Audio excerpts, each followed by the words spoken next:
What's up, guys? Welcome back to a brand new video, and it's time for another governor election prediction. So before I start this video, I want to thank Eureka for sponsoring. Go to eureka.biz, get your big idea started today.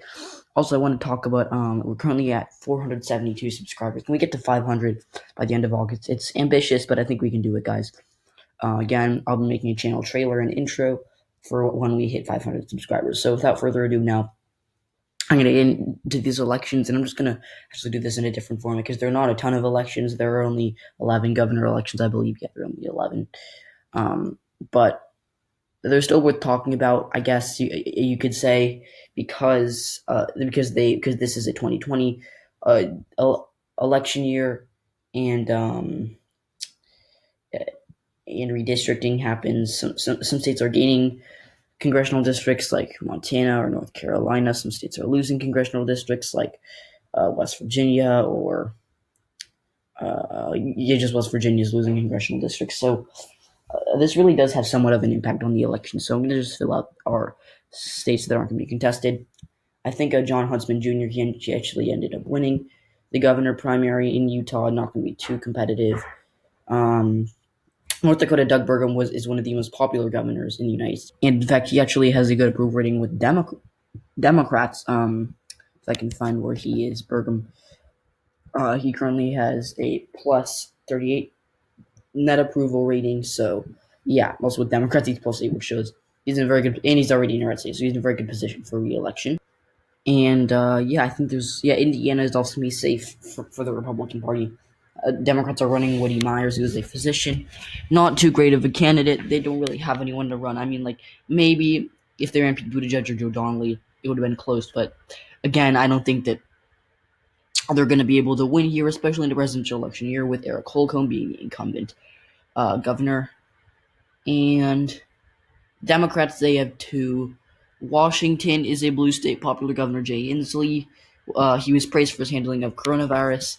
So he also ran for president. And he's not too great with independence, but again, he's in a very blue state.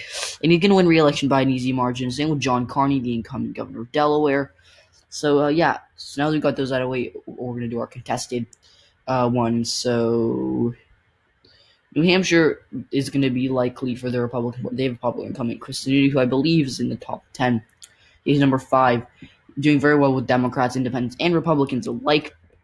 He's a liberal Republican, meaning that he kind of distances himself from Trump, as he should be doing in a state like New Hampshire that is a blue state. Also, we have to talk about the Senate race there. Jean Jaheen, she's probably going to have a lot of her voters going to Kristen Sununu, him being a liberal Republican. Vermont also is going to be red. Phil Scott is even more popular than Kristen Sununu. Phil Scott actually has distanced himself from Trump. He actually did endorse. He endorsed Bill Weld, who was Donald Trump's primary challenger. So if we look at where he's getting his support from, it's from Democrats and Republicans. Kind of like he's a liberal Republican. So again, he's getting support from primarily Democrats and Independents, but also also Republicans. Remember, he only has a plus 4 net approval with the GOP, but with Democrats he's plus 60. So you can count on him winning this election easily. And his worst point was in the middle of 2018, where he had a 47% net approval. He's going to win re-election easily. I actually wouldn't be surprised if either of these states are safe. Another likely state is West Virginia. Now, I know West Virginia is a blue state, or it is a red state, and it is, but the Democrats have a weird history of winning here. And in 2018, if we can pull up this map, 2018, Democrats did actually pretty decent around this region of Ohio. There were no elections actually here, so it's hard to tell, but they did very well in Pennsylvania. Tom Wolf won. And they did okay in Ohio. Richard Cordray, I actually thought he was going to win that election. He ended up losing to Mike DeWine. It was close, though, so not horrible. So let's go. I want to see if I can edit the HTML and pull up the 2016 election results. Yeah, okay, I can. So if we look at West Virginia, the Democrats won there with Jim Justice beating I don't know who Cole is, but he actually won. He ran as a Democrat and won. He's now a Republican, which is really interesting. But yeah, So he won that race, and that's why I think it'll be likely. Like, it's hard for me to understand this race, mostly because Democrats always win the governor election in West Virginia. It's weird, but the Democrats aren't really running anyone good. His name is Ben Salongo. So, yeah. Okay, now we're gonna go over to the state of North Carolina, which at this point is basically a lock for the Democrats. And now you're like, oh, North Carolina's a swing state, and Donald Trump could win in this presidential election. He certainly could, but if we look at the polling, it is so bad for Dan Forrest, who's running as the Republican in this race. And I know you say that polling does tend to underestimate the GOP support in North Carolina, which it does by 1 point. But these polls, Biden had by 1, Cunningham had by 3, and Cooper had by 10. So this is the same poll sampling. I'm going to assume the same people. So yeah, they're saying. So we're seeing a lot of Trump Tillis, or a lot of Trump Cunningham. There are Trump Cunningham Cooper voters. So they're splitting the ticket, which is really interesting. And some of these polls they put Trump ahead by 1. Again, that's not a great poll, but this poll is okay. Not too great, actually. Yeah, it's not too great of a poll. But every single poll, like if you want to look at governor race, this race probably won't even be competitive when you put Cooper ahead by 10, 6, 14, 11, 20. And even this poll, registered voters, A+ rated poll, with Cooper ahead by 20. So this race is not going to be competitive. Dan Forrest doesn't really have a chance here. It could be lean. I just think it'll be likely. It could even be safe. I wouldn't be too surprised if it was safe. So now we kind of narrowed it down to the 2 competitive races. And now we're going to do our lean states. I want to put Missouri as tilt because I do really have a strong feeling that Nicole Galloway is going to make this close. But I think that the polling data actually does put Mike Parson ahead by a decent amount. If I can find Missouri, there it is. They put him ahead by 2, by 7, by 9, by 8. So some of these polls aren't the best poll. This likely voters. It's a lot of voters, but you want to go for A+ rated. So this would probably be the best poll because this is the best rated and it has a pretty good sample size. Puts Parson ahead by 2. That could be the result. But I do expect Nicole Galloway to outperform Joe Biden in Missouri. So it's not like I don't think that Parson is going to win for sure, but I do think he has the edge. This is a presidential election year in a place that Donald Trump is going to win in.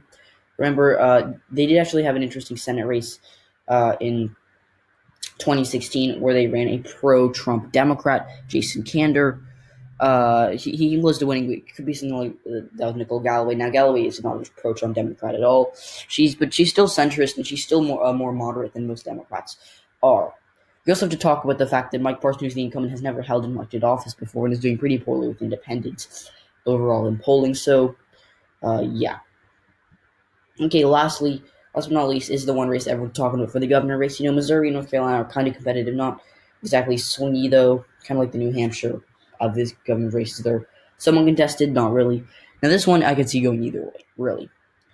And that's the state of Montana. And I'm going to characterize it as a lean Democrat state. I've actually flip-flopped a lot on this one. I originally characterized it as a tilt Republican state, then tilt Democrat. Now it's going to be lean, but I don't think I'll ever move it to likely. And the recent polling actually has not been too great for the Lieutenant Governor Mike Cooney because of generally the sampling.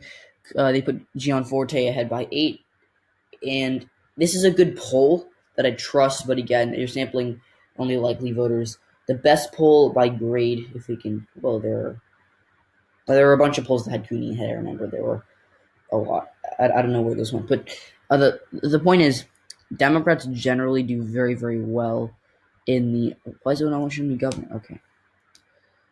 Democrats do generally do very, very well in states like Montana and West Virginia.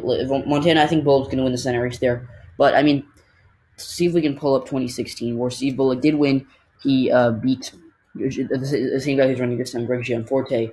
So, yeah, Bullock beat Gianforte by, a decent margin. He won by a lean margin, and I think that's going to be similar. Cooney is popular. He has support from both, definitely from Democrats and Independents and Republicans. Gianforte has some scandals. He body slammed a reporter, not too liked across Montana, and I think he's actually going to be not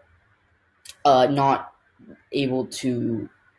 Sorry, I don't think that he'll be able to win this just because of his polarizing nature. Plus, he's pretty bad with independents. He starts that back in 2016 on the same ballot that Trump won the state by 20 points. He ended up losing it by 5. So I think Mike Cooney, the popular lieutenant governor, is going to win by something like 3-4 points. So, guys, thanks for watching this video. Be sure to like the video and subscribe if you haven't already. I have a Patreon if you'd like to do that, Instagram as well. Please drop a follow there, and I'll see you all next one.